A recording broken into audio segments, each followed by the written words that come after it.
L'information non-stop. Toute la lumière de nos informations dans les magazines. Les analyses des dossiers du jour. Le débat sociopolitique de la radio de Goma. Ne rate rien. Regardez-nous en nous écoutant. Et écoutez-nous en nous regardant. Kivu 1. Kivu 1.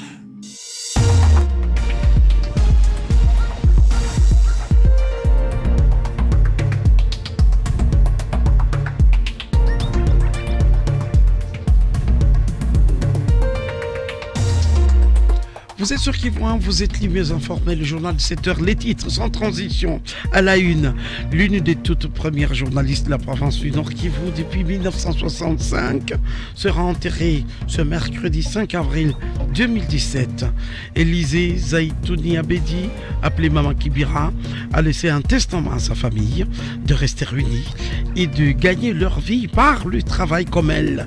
L'une de ses consoeurs journalistes des années 65, Maman Julienne Matandiko, lui a rendu un témoignage, un hommage, en parlant d'une femme dévouée et amie de tous au travail. Toujours à la une sur Kivu 1, aujourd'hui mercredi, le Mwami Bamukoka semble vivre des moments difficiles au procès des ADF à Béni. Après avoir été accusé par le ministère public d'être des connivences avec les ADF, c'est maintenant un ADF à la barre qui vient de témoigner que le Mwami Bamukoka a été dans le maquis des ADF avec 15 000 $, 3 jours avant le kidnapping de 3 prêtres de Mbao. Autre titre, la RDC et le Rwanda viennent de signer un protocole d'accord pour l'exploitation commune des ressources hydrauliques du lac Kivu. 27 jours après la réception de la station pilote de dégazage du golfe de Kabuno, le ministre congolais des hydrocarbures, Aimé Ngoï Moukena, est allé signer ce protocole d'accord au Rwanda, accompagné du gouverneur du Nord Kivu et celui du Sud Kivu. Nous ne restons pas seulement optimistes, mais nous travaillons. Les chefs d'État se sont réunis ici même, il y a seulement 7 mois, et nous nous sommes mis au travail, et 7 mois après, un premier accord est déjà signé. Et Mengoï Moukena à suivre dans ce journal 7 heures, qui sera présenté par Rose Maté, la fleur rose de Kivu 1 sur ce plateau cristal. Kivu 1, la radio à regarder. La télévision à écouter. Bonjour Rose Maté. Bonjour Magloire Paloukou, bonjour à toutes et à tous. Les dossiers continuent de s'accumuler dans l'affaire ministère public contre le Mwami Sambili Bamukoka dans le procès des ZDF à Béni. Accusé d'être complice des ZDF, accusé également d'avoir tenté de vendre les terres des Watolinga aux populations Hutu. Accusé aussi d'être impliqué dans le kidnapping de 3 prêtres de la paroisse de Mbao. Le Mwami Sambili Bamukoka est maintenant confronté à un témoignage d'un ZDF qui a été à la barre hier mardi 4 avril 2017. Le renseignant Geoffrey Ali, de nationalité ougandaise, affirme avoir vu le Mwami Sambili Bamukoka de Watalinga dans leur maquis avec une somme de 15 000 $ qu'il avait déposé sur place. Ce renseignant, voulais-je dire, EDF, va même loin en ajoutant que le Mwami Sambili Bamukoka parlait même avec leur chef Jamil Mukulu aujourd'hui aux arrêts en Ouganda. Nous vous proposons un extrait de l'audience hier mardi, tout en précisant que le Mwami Bamukoka a nié le fait en parlant d'un complot ordi contre lui. J'ai vu le commandant Feza. Et il est entré avec ses militaires. En voyant comme ça, j'ai vu quelqu'un qui était en tenue civile. J'ai demandé à mes collègues, mais qui est celui-là? Parce qu'à ce jour-là, à cette époque-là, il y avait de nouveaux venus qui entraient.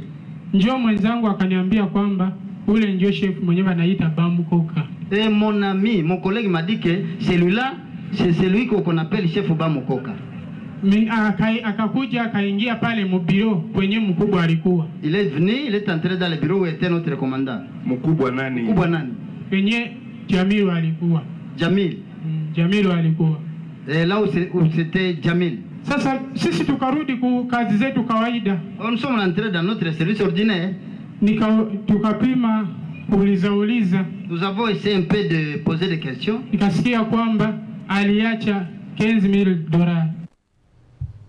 Vital Kamerhe arrive ce vendredi à Goma. L'UNC Nord Kivu vient ainsi de confirmer la date du 7 avril 2017 à 10h. C'est au stade Afia que le président de l'Union pour la nation congolaise tiendra son meeting solennel. Hubert Forguta, cadre de l'UNC, est venu lancer un message à la population d'aller accueillir leur leader avec enthousiasme et écouter son message. Il est venu le dire sur Kivu 1 en conversation avec Augustin Moussangui. Vital Kamerhe arrive le vendredi de cette semaine, le vendredi 7 avril 2017. À 10h, le peuple est appelé à l'aéroport de Goma. Et à l'arrivée du président Kamerhe, on va faire une grosse descente dans la rue. On fait quoi? La descente dans la rue, ça veut dire une grosse sortie, on appelle ça le carnaval. On fait le carnaval, un gros cortège, on va jusqu'au stade Afia. Il va s'adresser à la population congolaise vivant à Goma. Alors là, vous donnez déjà l'itinéraire que va suivre le président Vital Kamerhe. Est-ce que vous avez un programme précis de son arrivée? Le programme précis, il sera communiqué sur place parce qu'il concerne le peuple. Il y a beaucoup de questions que le peuple se pose sur son programme. Vital Kamerhe est en tournée nationale. Vous savez qu'il vient de faire quelques provinces de l'Ouest. Maintenant, il vient à l'Est. Il commence par Goma. Alors, le programme sera communiqué à la population dès qu'il sera là. Mais le programme général, c'est son arrivée le vendredi. À 10h, tout le monde est appelé à l'aéroport. Tous les fanatiques, les admirateurs et tous les curieux, on est appelé à l'aéroport à 10h. Et autour de 13h, 14h après le carnaval, on sera ensemble au stade Afia pour une communication du président. Le président vient s'exprimer, il vient parler au peuple, il vient écouter le peuple. La DGRNK vient de lancer un nouveau système pour collecter l'impôt de la province. Ce système s'appelle IGOV ou gouvernance électronique développé par une entreprise norvégienne permettant la maximisation de recettes de la province par téléphone via Mobile Pay avec Airtel Money, M-Pesa et Orange Money. Selon les concepteurs de ces systèmes IGOV, il permettra la conservation des données et le suivi des dossiers des assujettis à l'impôt foncier et l'impôt sur le revenu locatif et assurer ainsi la traçabilité. Le reportage est de Gisèle Kaimbani. Selon Bjarte Carlsen, directeur du projet au sein de l'entreprise BT Signal, le but ultime de ce système est de digitaliser tous les registres et processus de collecte des impôts de l'État. Bon, IGOV ni kama tuseme electronic governance electronic ndio. Na ni mzuri sana ikiwa unayo ile, sababu unaweza pata historia ya done yote inakuwa digital, haipotea tena, inakuwa tu pale. Kwa watu kama watalipa import sasa, wanaweza kulipa kwa bank au wanalipa kwa mobile pay. Na ile mzuri sana. Le directeur administratif financier qui a représenté le directeur général de la DGRNK dans ses assises voit salutaire ce système. Innocent Safari. Kitu ya mpya d'abord, marenseignement sur les assujettis zote zitapatikana. Ya pili, hakuna assujetti atakuwa nalipa pesa tena warudie wamulipishe. Ya tatu, kama mtu iko na reclamation fulani ya kufanya, kunivyo ya kwetu historique ya kila assujetti itajulikana. Na ya mwisho, pesa itakuwa mingi mukese ya leta. Les chefs de quartier qui sont les premiers concernés dans l'identification des assujettis, espèrent. Hii system hii signal nimeona ni system mwa mzuri sana. Naona hakutakuwa tena mtu wa kueshape kulipa tax. Tumeona vitu ya mpya kwa kulipisha savile manyumba na kulipisha viwanza yenye haiyakuwa na manyumba haiyajengeo. Le Nord Kivu sera la province pilote pour expérimenter IGOV, ce système conçu par l'entreprise BT Signal avant d'être expérimenté ailleurs dans notre pays. Et puis le Rwanda et la RDC viennent de signer un accord de coopération pour l'exploitation du gaz méthane. Le Rwanda, qui a déjà commencé à produire l'électricité à partir du gaz méthane du lac Kivu, va maintenant partager ses données avec la RDC.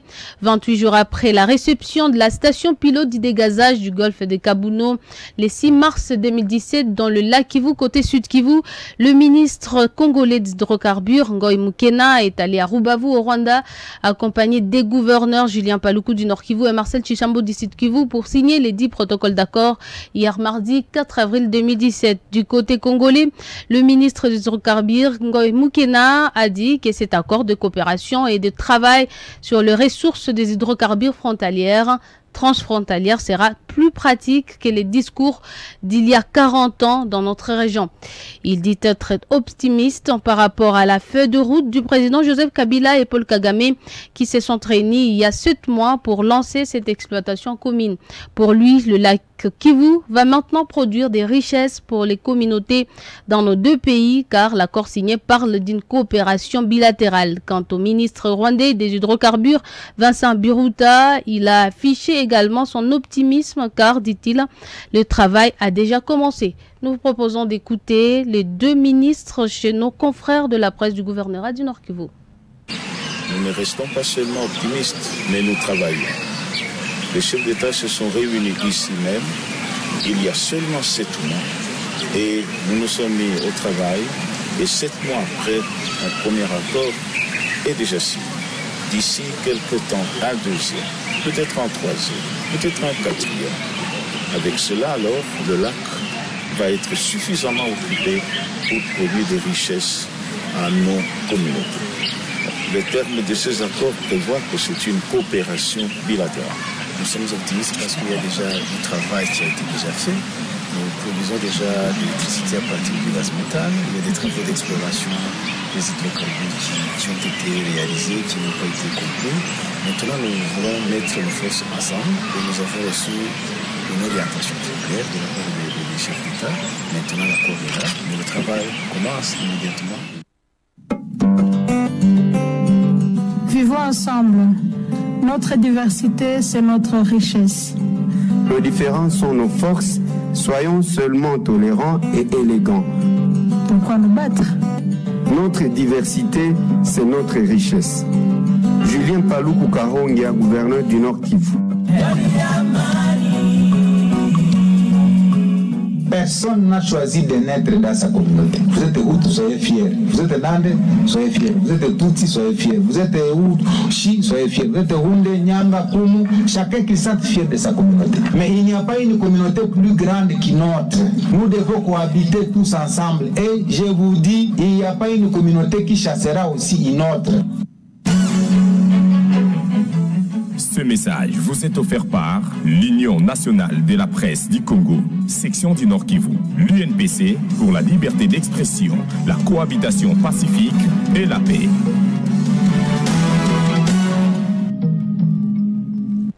« 7h13 à Goma, même heure dans le studio bleu majorel de Kivu 1. Vous suivez le journal de 7h, vous avez raison et nous vous le présentons avec plaisir. Élisée Zaitouni Abedi, autrement dit Maman Kibira, sera inhumée ce mercredi 5 avril 2017 au cimetière Kanyamouanga. Maman Kibira, qui a été l'une des premières journalistes du Nord Kivu, était sur Radio Goma qui émettait à partir des bâtiments de la Poste, recevait des rapports d'écoute de ses auditeurs depuis Israël, la Chine, l'ex-IRC, et était connue par d'autres journalistes jusqu'à Washington, la toute dernière journaliste qui a travaillé avec elle en 1965, toujours à la RTNC Goma. Julienne Matandiko parle de sa collègue décédée avec qui elle était téléspeakerine dans le terme de gentillesse et de courage au travail. Le reportage de Magloire Paluku.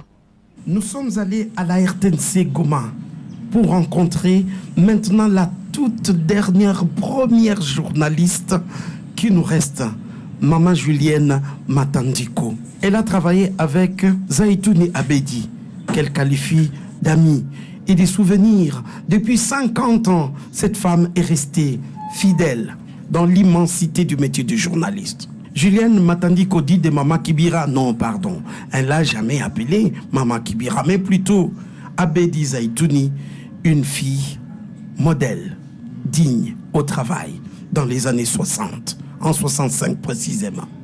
Nilikuwa kama telespeakerine, tulikuwa tunasoma makomunike na zilizovuma radio diski zenye zilizoombwa. Nous étions des téléspeakerines, ajoute-t-elle, avant de regarder dans le vide au milieu des archives de son nouveau bureau, un bureau qui a des souvenirs d'une femme digne Sizikumbuka tena ni wakati ya Pakashi, wakati ya Muramu Gouverneur Paluku Deni. Mugouvernement kinjo wakati tulifahamianaka. Malaki tuseme 64 ou 65. Ok. 50 ans de métier qui vient de perdre l'ami.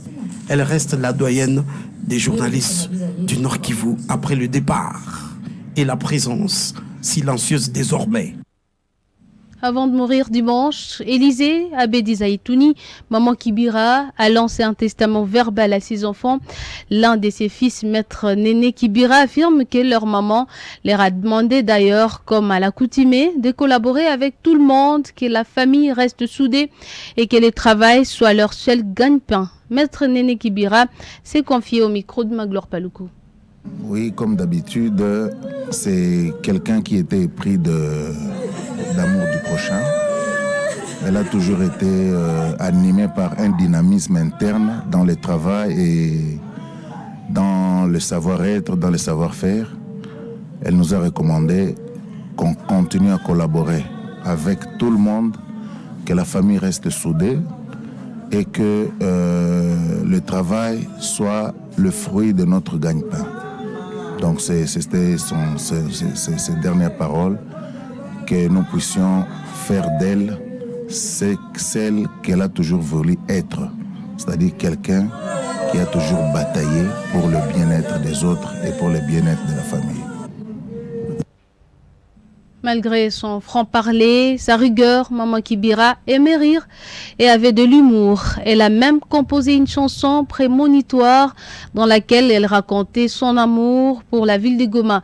Dans la chanson qu'elle avait improvisée pour Kivu 1, se sont révélées aussi ses capacités artistiques malgré le poids de l'âge et de la maladie.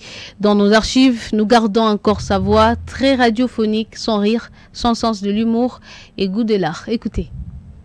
Est-ce que vous avez encore le souvenir de la première chanson que vous avez diffusée à vos auditeurs du premier journal? C'était quel événement? Oh, ça, je ne peux pas me rappeler en tout cas. En 1965.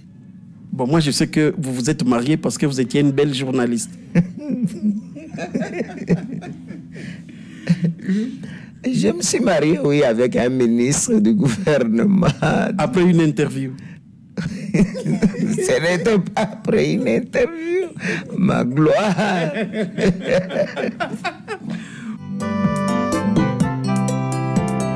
Mimi Mama Kibira nawapenda watu wa Goma. Mimi Mama Kibira nawapenda nyinyi wote. Et c'est la fin de ce journal de 7h. Vous suivrez le prochain qui soit dit dans 12 minutes. Kivu 1, la radio à regarder.